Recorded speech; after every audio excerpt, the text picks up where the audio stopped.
Hey y'all, so we are making Wicked inspired cupcakes, and we are going to be using the pineapple supreme mix because of this scene from the movie. It really made me think that that yellow piece was pineapple, and so I wanted the cake to have a little bit of a flavor to it. So that is what made me pick that cake mix. So we are just going to make our batter following the instructions on the back of the box, but with a little twist by adding some green food dye and making our cupcakes green. Then we're going to just scoop our batter into our cupcake liners that I sprayed with some Pam, and we're going to fill them about 3/4 of the way full.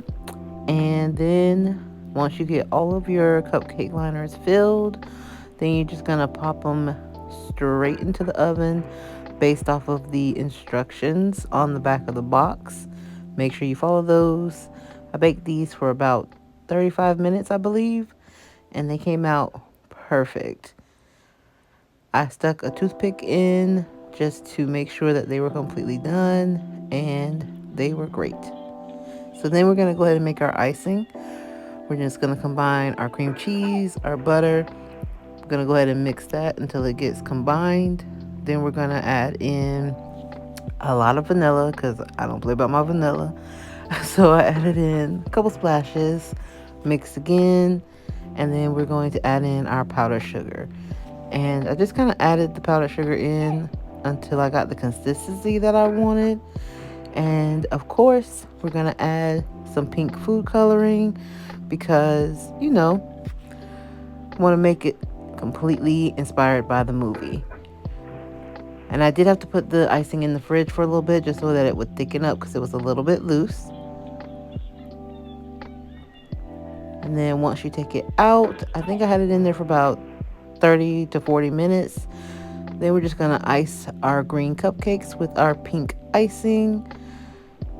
And pink goes well with green. So that's going to make these cupcakes pretty much complete.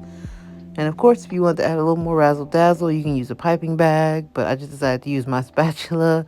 I was trying to turn that one into the shape of a tornado, but my icing's kind of loose. So the longer you put it in the fridge, the more stiff it'll be if you want it to make any actual designs on the cupcakes. And here is the finished set of cupcakes. I didn't ice all of them because the little watch party I was throwing didn't have a whole bunch of people, so I didn't want to ice all of the cupcakes, but I wanted to show you what they looked like once they were done. And just a little quick up close shot of him. Had to do a taste test real quick as well, and it was delicious, I ain't gonna lie. The pineapple flavor of the cupcake really pulled through, and just a close-up because it is really fluffy. So I hope you guys liked the video, and I will see you next time. Toodles!